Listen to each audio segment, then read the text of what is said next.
ପିଲାମାନେ ତୁମମାନଙ୍କୁ ସଂସ୍କୃତ ଶିକ୍ଷାୟତନର ଏହି ପ୍ରକୋଷ୍ଠ ମଧ୍ୟକୁ ସ୍ୱାଗତ। ଆମେ ଆମର ଏହି ପ୍ରକୋଷ୍ଠ ମଧ୍ୟରେ ଆଜି ପଢ଼ିବା +2 ନ୍ୟୁ CHSE ସିଲାବସ୍ ସଂସ୍କୃତର ପୋଏଟ୍ରି ବିଭାଗରୁ ଚାଣକ୍ୟ ନୀତି।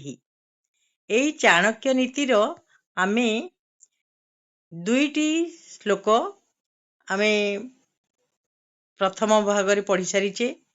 ଦ୍ୱିତୀୟ ଭାଗରେ ମଧ୍ୟ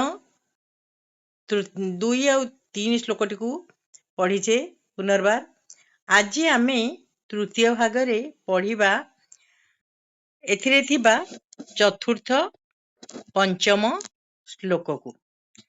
ପିଲାମାନେ ଦେଖ, ପ୍ରଥମେ ଆମେ ଟିକେ ତାକୁ ପଢ଼ି ନେବା, ତାପରେ ତାର ଅନ୍ୱୟ ବୁଝିବା, ତାପରେ ଆମେ ତାର ବିଶଦାର୍ଥ କରିବା ଏବଂ ବ୍ୟାକରଣ ସହିତ।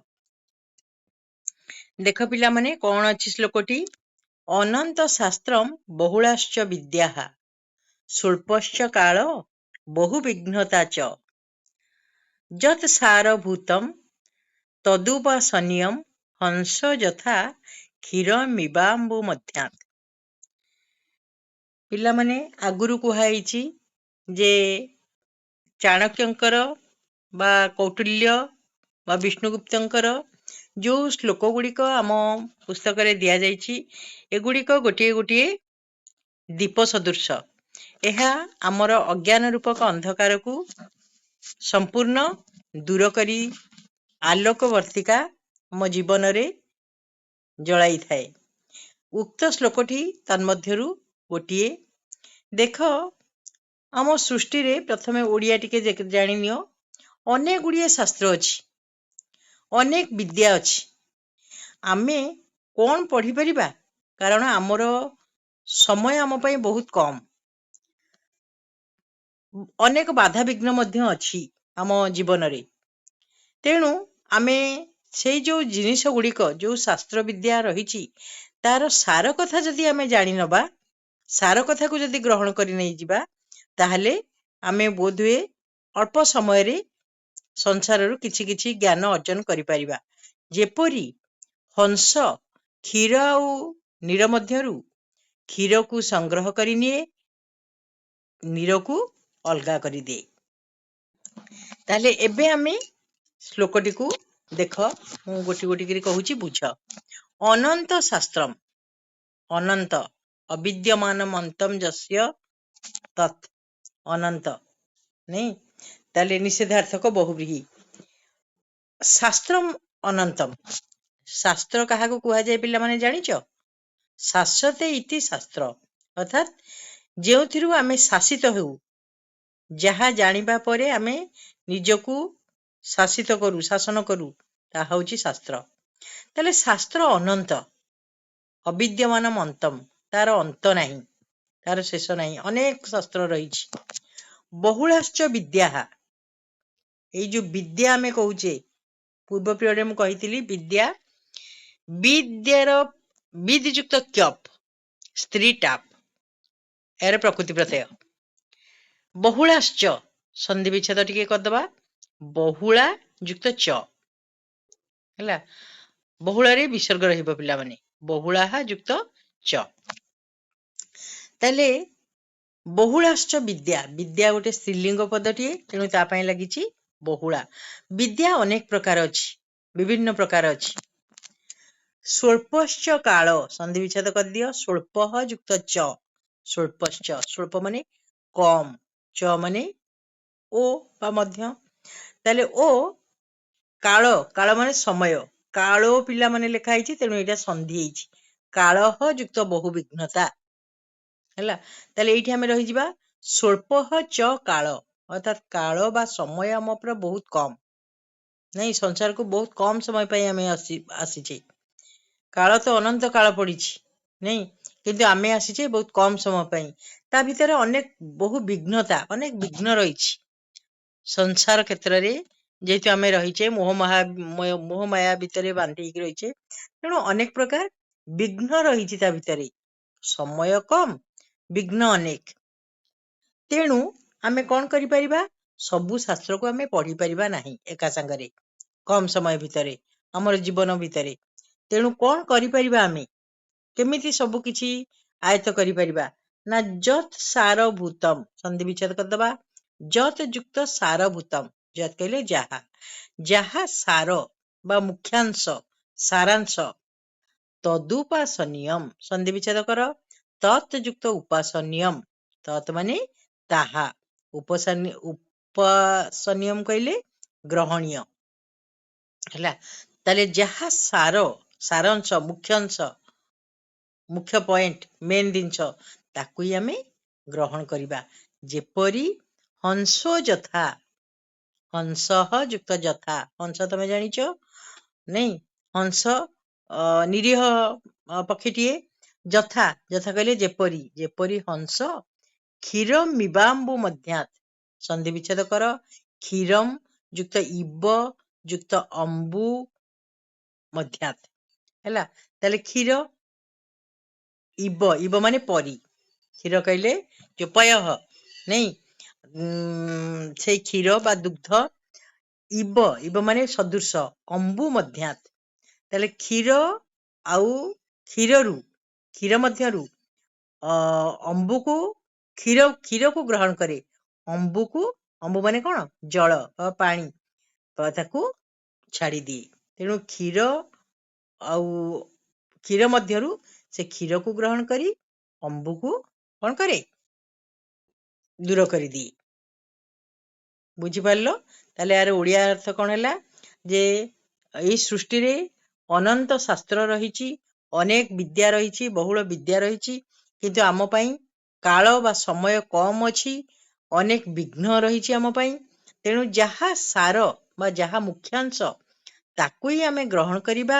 ଯେପରି ହଂସ କ୍ଷୀର ଆଉ ନୀରରୁ କ୍ଷୀରକୁ ଗ୍ରହଣ କରି ନୀରକୁ ବହିଷ୍କାର କରିଦିଏ। ହେଲା ପିଲାମାନେ?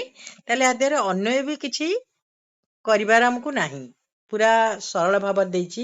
ଅନନ୍ତ ଶାସ୍ତ୍ରମ୍, ବହୁତ ଗୁଡ଼ିଏ ଶାସ୍ତ୍ର ରହିଛି, ବହୁଳା ବିଦ୍ୟା, ଅନେକ ବିଦ୍ୟା ରହିଛି, ସ୍ୱଳ୍ପ କାଳ, ସମୟ କମ୍, ବହୁ ବିଘ୍ନତା, ଅନେକ ବିଘ୍ନ ରହିଛି। ତତ୍ ସାରଭୂତମ୍, ଯତ୍ ସାରଭୂତମ୍, ତେଣୁ ଯାହା ମୁଖ୍ୟ ବା ସାର, ତତ୍ ଉପାସନୀୟମ୍, ତାକୁ ଉପାସନା କରିବା ବା ଗ୍ରହଣ କରିବା। ଯଥା ହଂସ, ଯେପରି ହଂସ କ୍ଷୀରମ୍, କ୍ଷୀରମିବ ଅମ୍ବୁ ମଧ୍ୟାତ୍, ତାହେଲେ ଅମ୍ବୁ ଆଉ କ୍ଷୀର ମଧ୍ୟରୁ କ୍ଷୀରକୁ ଗ୍ରହଣ କରି ଅମ୍ବୁକୁ କଣ କରେ, ଦୂର କରିଦିଏ। ହେଲା ପିଲାମାନେ? ତାହେଲେ ସନ୍ଧି ସମାସ ଗୁଡ଼ିକ ମଧ୍ୟ ଆ ଭିତରେ କୁହାଯାଇଛି ତୁମ ପାଇଁ। ତୁମେ ତାକୁ ବୁଝି ସାରିଲା ପରେ ଲେଖିବା ପାଇଁ କୌଣସି କଷ୍ଟ ପିଲାମାନେ ହବନି। ତେଣୁ ପ୍ରଥମେ ଶ୍ଲୋକଟିକୁ ବୁଝ, ତାପରେ ତୁମେ ନିଜେ ଲେଖିବା ପାଇଁ ଚେଷ୍ଟା କର।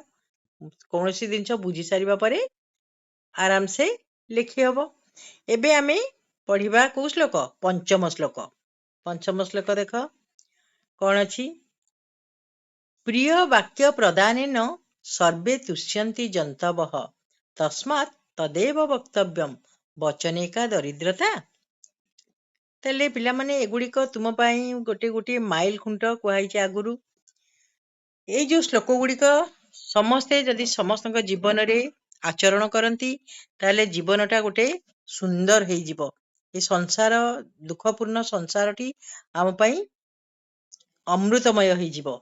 ତାହେଲେ ଏଠି କଣ କହୁଛନ୍ତି ଚାଣକ୍ୟ? ନା ପ୍ରିୟ ବାକ୍ୟ ପ୍ରଦାନେନ ସର୍ବେ ତୁଷ୍ୟନ୍ତି ଜନ୍ତବଃ। ପିଲାମାନେ ତୁମେ ଦେଖିଛ ଯୋଉ ପଶୁମାନଙ୍କୁ,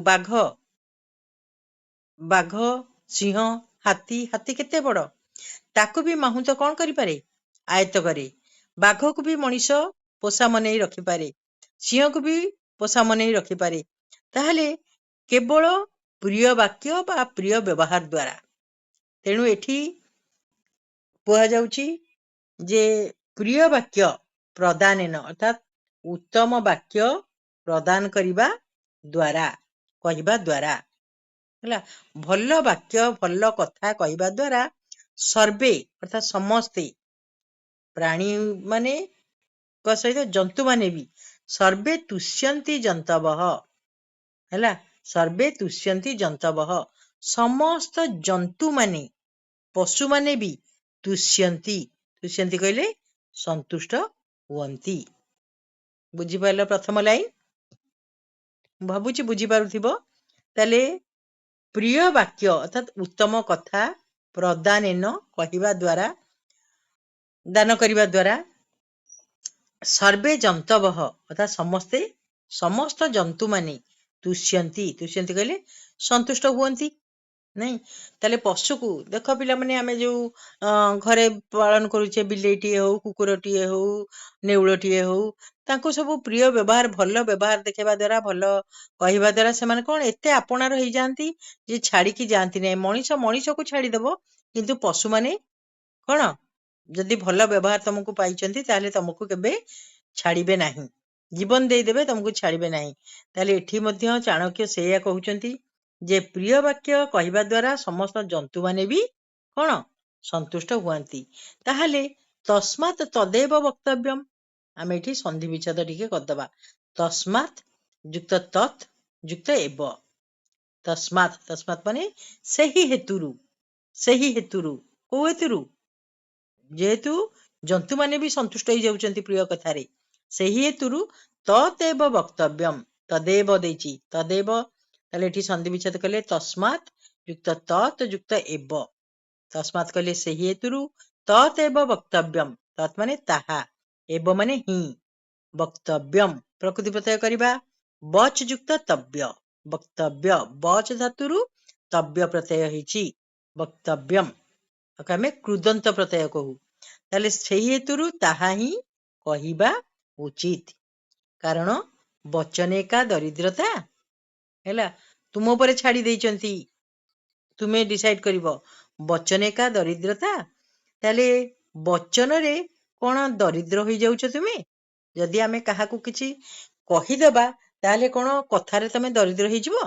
ଯଦି ଆମେ କାହାକୁ କିଛି ଧନ ଦବାର ଅଛି, କି ଟଙ୍କା ପଇସା ପ୍ରଭୃତି ଦବାର ଅଛି, କି ଜମିବାଡି ଦବାର ଅଛି, ତାହେଲେ ଆମେ ଦେଇଦେଲେ ଦରିଦ୍ର ହେଇଯିବା। କିନ୍ତୁ ଆମେ ଯଦି କାହାକୁ କଥା ପଦେ ଭଲ କଥା କହିବା, ତାହେଲେ ଆମେ କଣ ଦରିଦ୍ର ହେଇଯିବା? ନୁହେଁ। ତେଣୁ ଆମେ ଏତିକି ମନେ ରଖିବା ଉଚିତ ଯେ ଯେହେତୁ କଥାରେ କେହି ଦରିଦ୍ର ହୋଇଯାଏ ନାହିଁ, ତେଣୁ କଣ ସମସ୍ତଙ୍କୁ ପ୍ରିୟ କଥା କହିବା ଆବଶ୍ୟକ। ତସ୍ମାତ୍ ତତ୍ ଏବ ବକ୍ତବ୍ୟମ୍, ସେହି ହେତୁରୁ ତାହା ହିଁ କହିବା ଉଚିତ। ବଚନ, ପିଲାମାନେ ଟିକେ ପ୍ରକୃତି ପ୍ରତ୍ୟୟ କର, ବଚ୍ ଯୁକ୍ତ ଲ୍ୟୁଟ୍ ହେଲା। ବଚନ ତାର ସପ୍ତମୀ ବିଭକ୍ତି ହେଇଛି। ବଚନେ କା ଦରିଦ୍ରତା, ବଚନରେ କଣ ଦରିଦ୍ରତା ରହିଛି? ଅର୍ଥାତ୍ କଥା କହିଲେ କଣ କେହି ଦରିଦ୍ର ହୋଇଯାଏ? ନା। ତେଣୁ ଆମେ ଅନ୍ୟକୁ ଭଲ କଥା କହିବା, ଭଲ ବ୍ୟବହାର କରିବା, ଯାହାଦ୍ୱାରା ସମସ୍ତେ ଆମର ପ୍ରିୟ ହେବେ, ନିଜର ହେବେ। କାରଣ ସୃଷ୍ଟିରେ କେହି କିଛି ନେଇକି ଯିବାନି, କି କେହି କିଛି ନେଇକି ଆସିନି। କେବଳ ଯଦି ଆମେ ନେଇକି କିଛି ଯିବା ମୃତ୍ୟୁ ପରେ, ତାହେଲେ ଅନ୍ୟର ସ୍ନେହ, ଅନ୍ୟମାନେ ତୁମକୁ ଯୋଉ କହିବେ ଯେ ନାଇଁ ସେ ଲୋକଟି ଥିଲା, ଏତେ ଭଲ କରିଥିଲା।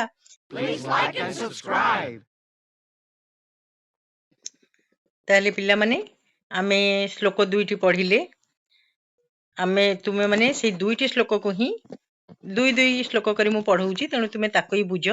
ପୁଣି ଆର ପିରିୟଡରେ ଆଉ ଆମେ ଆଗକୁ ଯିବା, ଆଗକୁ ପଢିବା। ଆଜି ପାଇଁ ତାହେଲେ ଆମେ ଏଇଠି ରହିବା। ସମସ୍ତଙ୍କୁ ଧନ୍ୟବାଦ।